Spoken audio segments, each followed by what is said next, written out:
Hello, hi, നമസ്കാരം. എല്ലാ പ്രിയപ്പെട്ടവർക്കും ഐക്കൺസ് ഓഫ് ഇന്ത്യയുടെ പുതിയ എപ്പിസോഡിലേക്ക് ഹാർദമായ സ്വാഗതം. ഇന്നും ഐക്കൺസ് ഓഫ് ഇന്ത്യ നിൽക്കുന്നത് ചെന്നൈയിൽ തന്നെയാണ്. ഇന്നത്തെ നമ്മുടെ അതിഥിയെക്കുറിച്ച് പറയുകയാണെങ്കിൽ കോഴിക്കോട് ഫറോക്കിൽ നിന്നും ഏകദേശം 45 വർഷങ്ങൾക്ക് മുമ്പ് ചെന്നൈയിലെത്തി. ഇവിടെ ചെന്നൈയിൽ അമാന എന്ന പേരിൽ 2 ജുവലറി നടത്തുന്ന ഒരു സ്വർണ്ണ വ്യാപാരിയാണ് PT അലി സാർ.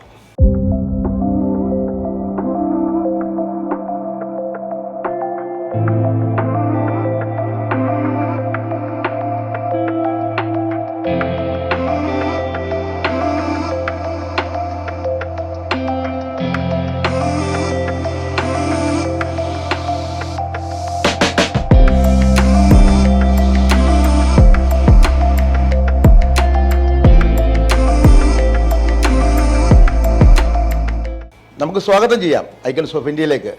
സ്വാഗതം PT അലി സാർ. അപ്പോൾ ഇന്നത്തെ നമ്മുടെ പ്രേക്ഷകരുടെ കാത്തിരിപ്പ് സാറിൻ്റെ വിശേഷങ്ങളാണ്, PT അലി സാറിൻ്റെ വിശേഷങ്ങളാണ്. നമുക്ക് തുടങ്ങാം സാർ. സന്തോഷം. അപ്പോൾ നമുക്ക് ആദ്യം സാറിൻ്റെ സ്ഥാപനങ്ങളെക്കുറിച്ചൊന്ന് പറഞ്ഞോളൂ. ഞാനിപ്പോൾ ബിസിനസ്സായിട്ട് ചെയ്യുന്നത് ഗസ്റ്റ് ഹൗസുകൾ എന്ന് പറയും. ഗസ്റ്റ് ഹൗസുകൾ എന്ന് പറഞ്ഞാൽ ഇപ്പം ചെന്നൈയിലേക്ക് ഓരോ പ്രദേശങ്ങളിൽ നിന്ന് എത്തുന്നവർക്ക് താമസിക്കാനുള്ള സൗകര്യങ്ങൾ ചെയ്തു കൊടുക്കും. ഓ ശരി. പിന്നീട് നമ്മൾ തുടങ്ങിയ ഒരു സംഭവമാണ് ജുവല്ലറി. അത് 2 ജ്വല്ലറി നടന്നുകൊണ്ടിരിക്കുന്നു. മൂന്നാമത്തെ ജ്വല്ലറിയുടെ പണിപ്പുരയിലാണ്. അപ്പോൾ കോഴിക്കോട് ഫറൂഖിലാണല്ലേ? ഫറൂഖ് ചാലിയം എന്ന് പറഞ്ഞ സ്ഥലത്താണ് സാർ ജനിച്ചത്. വാപ്പയുടെ പേര് അഹമ്മദ് കോയ ഹാജി എന്ന് പറയും. അഹമ്മദ് കോയ ഹാജി. ഉമ്മ ടി ഖദീസുമ്മ എന്ന് പറയും. ബ്രദേഴ്സ് ഞങ്ങൾ 8 ബ്രദേഴ്സും 2 സിസ്റ്റേഴ്സുമാണ്. ഭാര്യയുടെ പേര് ആമിന. എവിടെ നിന്നാണ് കല്യാണം കഴിച്ചത്? തിരൂരങ്ങാടിയിൽ നിന്നാണ് കല്യാണം കഴിച്ചത്. അടുത്ത് തന്നെയാണ് കല്യാണം കഴിച്ചത് അല്ലേ? അതെ. ഓക്കെ. നമുക്ക് സാറിന്റെ വിദ്യാഭ്യാസം എങ്ങനെയായിരുന്നു? ഏത് സ്കൂളിലായിരുന്നു? ഞാൻ പഠിച്ചത് ചാലിയം ബീച്ച് ഹൈസ്കൂളിലാണ്. ഫറൂഖ് കോളേജിലായിരുന്നു ഡിഗ്രി. അപ്പൊ നാട്ടിൽ എന്തുകൊണ്ട് അങ്ങനെ ഒരു ജോലി അധ്വാനിക്കാൻ നിൽക്കാതെ ഇങ്ങോട്ട് വന്നു, ചെന്നൈയിലേക്ക് വന്നു? ഇങ്ങനെ ചെന്നൈയിൽ നമുക്ക് ഫാദർ ഹോട്ടൽ നടത്തുന്നുണ്ട്. അപ്പൊ ഓൾറെഡി വാപ്പ ചെന്നൈയിലാണ്. ചെന്നൈയിൽ അങ്ങനെ ഹോട്ടല് ബിസിനസ് ഒന്ന് പോകുന്നുണ്ട്. അപ്പോൾ നമ്മൾ ഓരോ ബ്രദേഴ്സും ആവുന്നതിനനുസരിച്ചിട്ട് ഇങ്ങോട്ട് കേരളത്തിൽ നിന്ന് പതുക്കെ ചെന്നൈയിലേക്ക് വന്നുകൊണ്ടിരിക്കുകയാണ്. അപ്പൊ എന്റെ ഊഴം വന്നു കഴിഞ്ഞപ്പോ എന്നെയും ഇങ്ങോട്ട് കൊണ്ടുവന്നു. ആദ്യം വന്നിട്ട് സാറ് വാപ്പാടെ കൂടെ റെസ്റ്റോറന്റിലായിരുന്നു. അതിനുശേഷം വാപ്പാടെ മരണശേഷം നമ്മള് സ്വന്തമായിട്ടുള്ള ബിസിനസ്സിലേക്ക് പ്ലാസ്റ്റിക് റോ മെറ്റീരിയൽ ഇമ്പോർട്ട് ചെയ്യുന്നതില് ഒരു 15 വർഷത്തോളം അങ്ങനെ പോയിട്ട് ഇവിടെ ചെന്നൈയിൽ തന്നെ ഓഫീസൊക്കെ വെച്ച് ഞങ്ങള് ഇമ്പോർട്ട് ചെയ്യുമായിരുന്നു.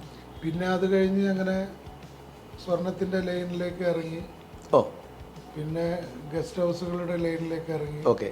അപ്പൊ അങ്ങനെ പറഞ്ഞു ഇപ്പോൾ ഇന്ന് നമ്മൾ ഈ കാണുന്ന ഒരു ബിസിനസ്സിലേക്ക് വന്നു. അങ്ങനെ നീങ്ങി. അതിന്റെ ഈ ബിസിനസ് മാത്രമല്ല നമ്മളെ ഒരു താല്പര്യം പിന്നെ വരാൻ തുടങ്ങി. പിന്നെ ഒരു ആക്സിഡന്റ് നമ്മൾ കാണുന്നതോടുകൂടി നമ്മളെ വേണ്ടപ്പെട്ട ഒരാൾക്ക് തന്നെ ആക്സിഡന്റ് നടക്കുകയും ആ ആക്സിഡന്റ് വിക്ടിമിനെ ഗവൺമെന്റ് ഹോസ്പിറ്റലിലേക്ക് കൊണ്ടുപോവുകയും അവിടെ നിന്നുള്ള ആ ഒരു എക്സ്പീരിയൻസ്, അവിടുത്തെ അവസ്ഥകളും അവിടുത്തെ കാര്യങ്ങളൊക്കെ പാടായിട്ട് അങ്ങനെ ഞങ്ങൾ ഭയങ്കരമായിട്ട് പ്രയാസപ്പെട്ട് അവസാനം ഒരു പ്രൈവറ്റ് ഹോസ്പിറ്റലിലേക്ക് അവിടുന്ന് കൊണ്ടുപോകേണ്ട ഒരു നിലയിലെത്തി.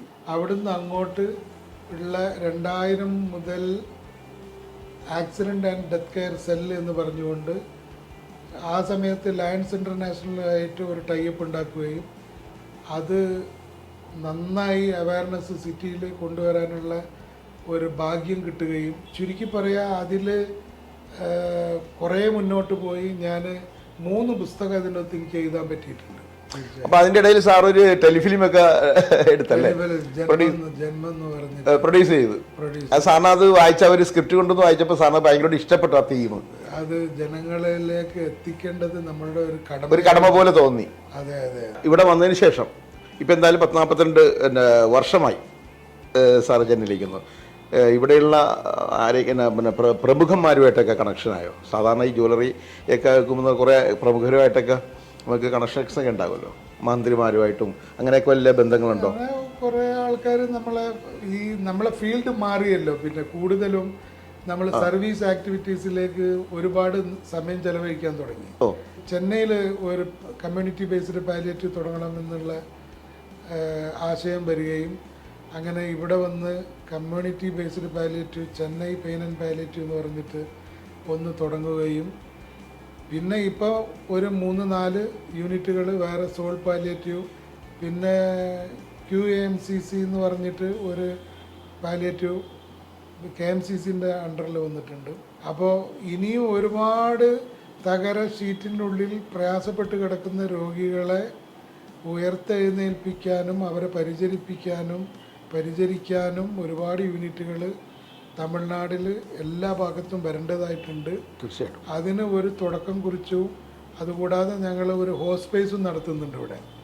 4th സ്റ്റേജിൽ ക്യാൻസർ പേഷ്യൻറ്റുകളെ റോഡിലേക്ക് തള്ളിവിടുന്ന ഒരവസ്ഥയിലുള്ള ക്യാൻസർ പേഷ്യൻറ്റുകളെ ഞങ്ങളെ സെൻറ്ററിൽ, കൊളത്തൂരാണ് സെൻറ്റർ, ഇപ്പോൾ എപ്പോഴും ഒരു 10-20ൻ്റെ കപ്പാസിറ്റിയിൽ പേഷ്യൻസിനെ നമ്മൾ സ്വീകരിക്കാറുണ്ട്, അവരെ പരിചരിച്ചുകൊണ്ടിരിക്കുന്നു. ഡയാലിസിസ് യൂണിറ്റുകൾ നമ്മൾ ഇവിടെ ഒരു കമ്മിറ്റി ഉണ്ടാക്കുകയും മുർത്തസവിയ ഹോസ്പിറ്റലിൽ 10 ആൾക്കാർക്ക് ഡയാലിസിസ് ചെയ്തുകൊണ്ടിരിക്കുന്നുണ്ട്. അപ്പോൾ സാറ് ഇനിയിപ്പോൾ ഇതിൻ്റെ ഈ ബിസിനസ്സിൻ്റെ ഒക്കെ തിരക്കിൽ നിന്നൊക്കെ മാറി നമ്മൾ റിലാക്സേഷൻ ഉണ്ടല്ലോ, അപ്പോൾ എങ്ങനെയൊക്കെയാണ് ആഴ്ചയിൽ എങ്ങനെയൊക്കെയാണ് കുടുംബമായിട്ട് പുറത്തേക്ക് പോവുമോ അതോ ഫറൂഖിലേക്ക് പോവുമോ അതോ പെരുന്നാൾ പ്രമാണിച്ചേക്ക് പോകും? നാട്ടിലേക്ക് പോകും. പിന്നെ നമുക്ക് നമ്മുടെ മനസ്സിനെ പാകപ്പെടുത്താൻ നമുക്ക് ഹോസ്പേസ് ഞാൻ പറഞ്ഞില്ലേ, അവിടെ ആഴ്ചക്ക് ഒരു 3-4 ദിവസമെങ്കിലും പോവാതെ ഇരിക്കാറില്ല. അപ്പോൾ 42 വർഷം എന്നൊക്കെ പറയുമ്പോൾ നമ്മൾ സ്വന്തം എന്നാൽ ഇപ്പോൾ നമ്മുടെ കേരളത്തിനേക്കാൾ കൂടുതൽ നമ്മൾ ശ്വസിച്ചേക്കണം ഇവിടുത്തെ വായുവാണ് അല്ലേ? തീർച്ചയായും. അപ്പോൾ നമുക്കത് പെറ്റമ്മയാണെങ്കിലും നമ്മുടെ പോറ്റമ്മയാണ്. നമുക്കൊരു സ്ഥാനം തന്നേക്കുന്നത് ചെന്നൈയാണ്, നമ്മൾ വളർത്തി വലുതാക്കിയ ചെന്നൈയാണ്. വാഴക്കത്തരും ഊരെന്ന് പറയും തമിഴ്നാടിനെ കുറിച്ച്. ബന്ധവങ്ങൾക്കെല്ലാം വാഴക്കത്തരും ഊര്, അതൊരു സത്യമായിട്ടുള്ളൊരു കാര്യമാണ്. ഏതൊരു ആളെയും വളരെ മാന്യത നെഞ്ചോട് ചേർക്കുന്നവരോ ആ ഒരു സംഭവം തമിഴ്നാടിനെ സംബന്ധിച്ചിടത്തോളം പറയാതിരിക്കാൻ പറ്റില്ല. ഇപ്പം നമ്മൾ എന്തായാലും സാറ് വാപ്പ വഴിയാണ് ചെന്നൈയിൽ വന്നതെങ്കിലും വാപ്പയുടെ മരണശേഷം സാറ് സ്വന്തമായിട്ടുള്ള ബിസിനസ്സൊക്കെ നടത്തി വിജയിച്ചു എന്ന് തന്നെ പറയാം. കാരണം ഓവറായിട്ട് സാറ് ഭയങ്കരമായിട്ട് കോടികളുടെ പുറകെ ഓടിയില്ല. കുറച്ച് സ്ഥാപനങ്ങൾ, 2 ജ്വല്ലറി, 3ാമത്തെ തുടങ്ങാൻ പോകുന്നു. പിന്നെ അത്യാവശ്യം റൂമുകൾ കൊടുത്തിട്ട് നല്ല രീതിയിൽ തന്നെ നല്ലൊരു ബിസിനസ് ചെയ്ത് വിജയിച്ച വ്യക്തിയാണ്. അപ്പോൾ ആ ബിസിനസ് ചെയ്ത് വിജയിച്ച വ്യക്തിക്ക് ഇനി ബിസിനസ്സിലേക്ക് വരുന്ന നമ്മുടെ യുവതലമുറയോട്, കാരണം യുവതലമുറ വരുമല്ലോ എന്തായാലും, അവർ ഈ ഒരു സാറിൻ്റെ ആ ഒരു എക്സ്പീരിയൻസിൽ കൊടുക്കാനുള്ള ഒരു അഡ്വൈസ് എന്താണ് അവർക്ക്? നല്ല രീതിയിൽ ബിസിനസ് തുടങ്ങുക. ബിസിനസ് തുടങ്ങുന്നതിന് മുമ്പ് തന്നെ കാല് നീട്ടി വെക്കാതിരിക്കുക.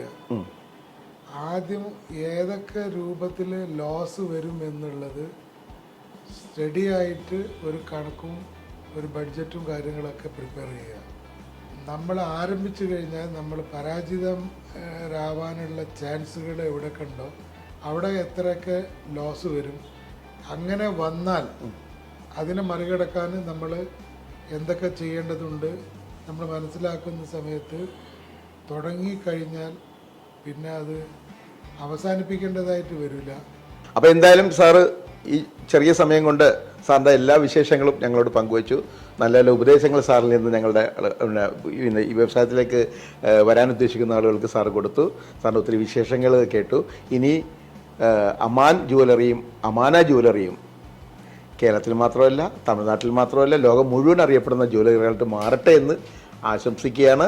അതിനുവേണ്ടിയുള്ള പ്രാർത്ഥനയോടുകൂടി തന്നെ ഐക്കൺസ് ഓഫ് ഇന്ത്യ നേരുകയാണ്. അപ്പോൾ ഇത്രയും നേരം ഞങ്ങളുടെ ചാനലിന് വേണ്ടി ഈ ഐക്കൺസ് ഓഫ് ഇന്ത്യ എന്ന പ്രോഗ്രാമിന് വേണ്ടി സാറിൻ്റെ വിശേഷം പങ്കുവച്ചതിന് ഒത്തിരി നന്ദി. Thank you sir. Thank you so much. Thank you.